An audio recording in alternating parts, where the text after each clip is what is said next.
warahmatullahi wabarakatuh. Perkenalkan, nama saya Suryanti, mahasiswa PPG dalam jabatan kategori 2 tahun 2022. Saat ini saya bertugas di SMP Negeri 2 Kuandang, Kabupaten Gorontalo Utara. Pada kesempatan kali ini, saya akan menampilkan cerita best practice menggunakan metode STAR. STAR yaitu situasi, tantangan, aksi, dan refleksi. Yang pertama, situasi, terdiri atas 6. 1. Malas mengerjakan tugas yang diberikan oleh guru. 2. Peserta didik berbicara dengan temannya selama pembelajaran berlangsung. 3. Peserta didik cenderung pasif dalam pembelajaran dan kurang antusias. 4. Ada peserta didik yang sering izin keluar kelas. 5. Peserta didik menunjukkan ekspresi mengantuk ketika belajar. 6. Tidak percaya diri untuk bertanya atau mengemukakan pendapat. Untuk tujuan yang ingin saya capai yaitu meningkatkan motivasi dan keaktifan peserta didik dalam pembelajaran melalui model pembelajaran Problem Based Learning atau biasa disebut dengan PBL.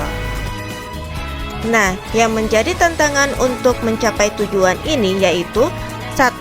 Selama ini guru masih menerapkan model pembelajaran konvensional sehingga pembelajaran masih terpusat pada guru dan masih dominan menggunakan metode ceramah. 2. Selama ini dalam menjelaskan materi pembelajaran tidak didukung atau tidak menggunakan media pembelajaran sehingga suasana pembelajaran sangat membosankan bagi peserta didik. 3. Masih ada peserta didik yang belum percaya diri untuk mempresentasikan hasil laporannya di depan kelas. 4. Kurangnya kompetensi guru dalam membuat dan mengembangkan media pembelajaran berbasis IT. Yang terlibat pada praktik ini adalah peserta didik kelas 7 yang berperan sangat penting dalam proses pembelajaran, kepala sekolah yang memberi masukan tentang media dan metode pembelajaran yang inovatif dalam pembelajaran untuk meningkatkan motivasi belajar peserta didik, rekan sejawat yang membantu terlaksananya kegiatan ini. Nah, berdasarkan hasil analisis, dipilih solusi untuk permasalahan tersebut yaitu menggunakan model pembelajaran Problem Based Learning atau PBL sebagai upaya meningkatkan keaktifan peserta didik dalam pembelajaran. Sintak PBL terdiri atas 1. Orientasi peserta didik kepada masalah. 2. Mengorganisasikan peserta didik. 3. Membimbing penyelidikan individu dan kelompok.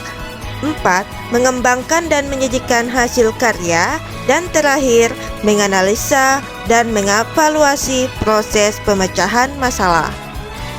Adapun proses pelaksanaan pembelajaran dengan menggunakan model PBL yaitu yang pertama, kegiatan pendahuluan yang terdiri dari 1. Melakukan pembukaan dengan salam pembuka dan berdoa untuk memulai pembelajaran.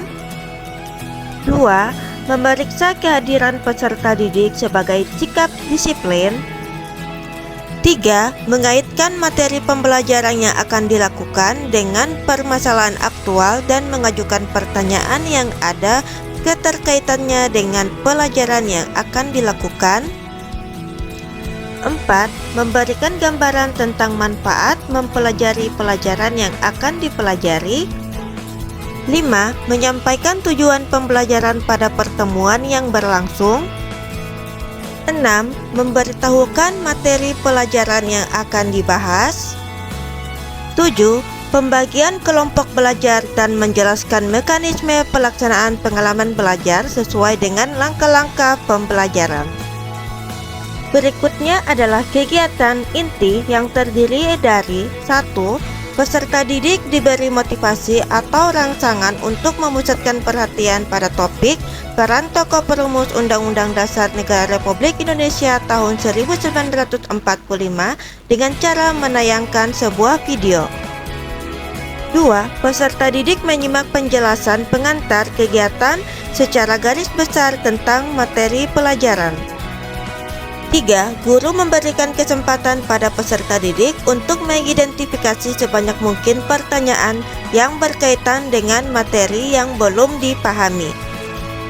4. Guru membagikan lembar kerja kepada setiap kelompok. 5. Guru meminta peserta didik untuk mendiskusikan, mengumpulkan informasi dan saling bertukar informasi mengenai peran tokoh perumus Undang-Undang Dasar Negara Republik Indonesia tahun 1945. 6. Guru memastikan setiap kelompok telah memahami tugasnya masing-masing. 6. Peserta didik menganalisis data yang terkumpul dan mengidentifikasi peran tokoh perumus Undang-Undang Dasar Negara Republik Indonesia tahun 1945. 7. Guru memantau keterlibatan peserta didik dalam menganalisis data atau bahan yang telah mereka kumpulkan. 8. Peserta didik menyusun laporan melalui LK. 9. Guru memantau diskusi dan membimbing pembuatan laporan agar laporan setiap kelompok siap untuk dipresentasikan. 10.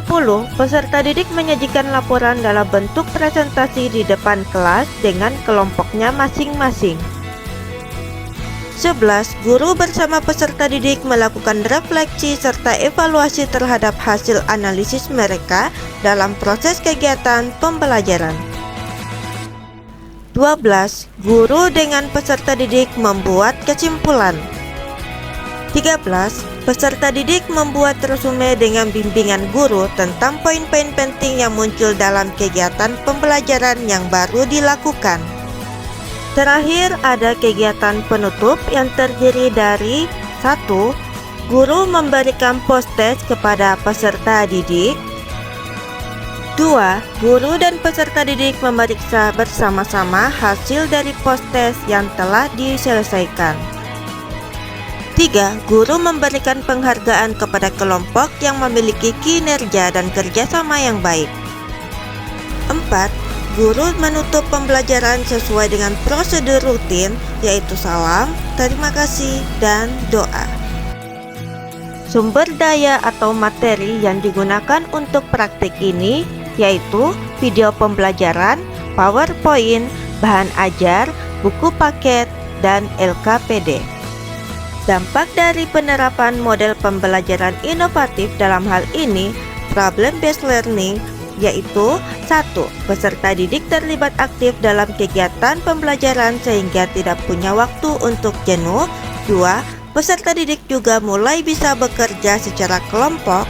3. Peserta didik bisa bekerja sama dan presentasi walau masih dipandu. 4. Peserta didik mau mengerjakan dan mengumpulkan tugasnya dengan bersungguh-sungguh.